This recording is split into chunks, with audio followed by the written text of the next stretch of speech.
ఆ దేవుడి నిర్ణయమైనా సరే నేను మార్చేస్తాను. నా సంకల్పం గొప్పది. ఆ దేవుడి నిర్ణయం కంటే నా కోడలికి పెళ్లి జరగనివ్వను. నా కొడుకు మాట ఇచ్చాను. నాతోనే ఉంచుకుంటాను. చూడమ్మా నీ కోడల మీద ప్రేమ ఉండొచ్చు. కానీ నీ కోడల్ని 7 సముద్రాల అవతల దాచిపెట్టిన ఆ దేవుడి నిర్ణయాన్ని ఆపలేవు. సరేనా? అది జరిగే టయానికి జరుగుతుంది. నీ కోడలు మెడలో తప్పక తాళి పడుతుంది. సింధూరం నుదుటికొస్తుంది. అప్పుడు నువ్వే అంటావు ఆ సింధూరాన్ని చూసినప్పుడు ప్రతిసారి నీ సంకల్పం కంటే ఆ దేవుడి నిర్ణయమే గొప్పది అని చెప్పేసి అనగానే సింధూర బాధపడుతూ ఉంటుంది. ఇక చెంచలమ్మ ఏదేమైనా సరే నా కోడలు నాతోనే ఉండాలి. నా కోడలంటే నాకు ప్రాణం అని చెప్తూ ఉంటుంది. సింధూర కూడా చూడు స్వామి మా అత్తమ్మ అంటే నాకు పంచ ప్రాణాలు. నేను ఎక్కడికి వెళ్ళను, ఎవరితో వెళ్ళను. నా అత్తమ్మే నా దగ్గర ఉండాలి అని చెప్పేసి అనగానే స్వామీజీ వెళ్ళిపోతూ ఉంటాడు. ఇక ఇంటి దగ్గర వీళ్ళందరూ ఎదురు చూస్తూ ఉంటారు. కేశవ అందరూ ఎదురు చూస్తూ ఉంటారు.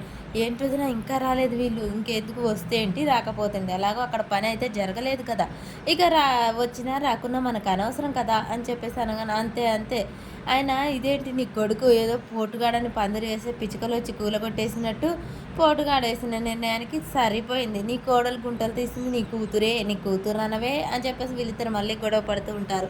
ఈలోపే చెచ్చలమ్మ కారులోనికి వస్తూ ఉంటుంది. అందరి దగ్గరికి వెళ్తారు. చంటి దిగి గబగబా డోర్ తీస్తూ ఉంటారు. చంటికి తలకు గాయం కావడంతో అందరు చంటిని చూస్తూ ఉంటారు. అదేంట్రా ఏమైంది, నీ తలకు దెబ్బ తగిలిందేంటి అని చెప్పేసి అనగానే అది అది అని చెప్పేసి చెంచలమ్మ వైపు చూస్తూ ఉంటారు.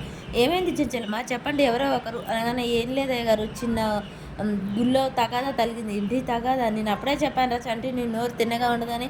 అది కాదు బాబాయ్ అని చెప్పేసి అనగానే చంటిది ఏం తప్పులేదు అని సింధూర్ అంటూ ఉంటుంది. ఈలోపే జరిగిన విషయం మొత్తం చెప్తూ ఉంటాడు.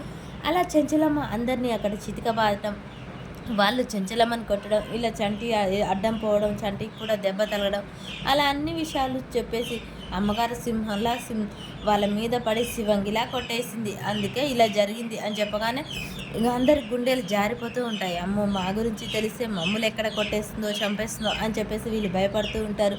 మరి అమ్మగారు కొడితే నీకెలా దెబ్బ తగిలిందిరా, అది నేను కూడా వాళ్ళతో పాటు కలబడ్డానమ్మ అమ్మగారు అని చెప్పేసి చెప్తూ ఉండగానే కలబట్టం కాదు మావయ్య, తన ప్రాణాలకు తెగించి మరీ కాపాడాడు అని చెప్పేసి అనగానే రామేశ్వరం వెళ్ళినా శనేశ్వరం తప్పలేదు వదిన, అంటే గుడికి వెళ్ళినా ఇలా జరిగిందేంటి వదిన, అయినా సింధూరాన్ని నీతో పాటు ఎక్కడికి పడితే అక్కడికి తీసుకెళ్ళకక్క, నీ కూడా జాతకం అంటుకుంటుంది అనగానే ఆపండి ఇక చాలు మీ మాటలు అని చెప్పేసి అమ్మ సింధూర వాళ్ళు అలాగే అంటారు కదా, మనం లోనికి వెళ్దాం అని చెప్పేసి సింధూరాన్ని తీసుకొని లోనికి వెళ్తుంటుంది. అయ్యగారు మీకు కాఫీ తీసుకురమ్మంటారా, నేను నీ దెబ్బ గురించి అడుగుతుంటే నువ్వు కాఫీ అంటావేంట్రా.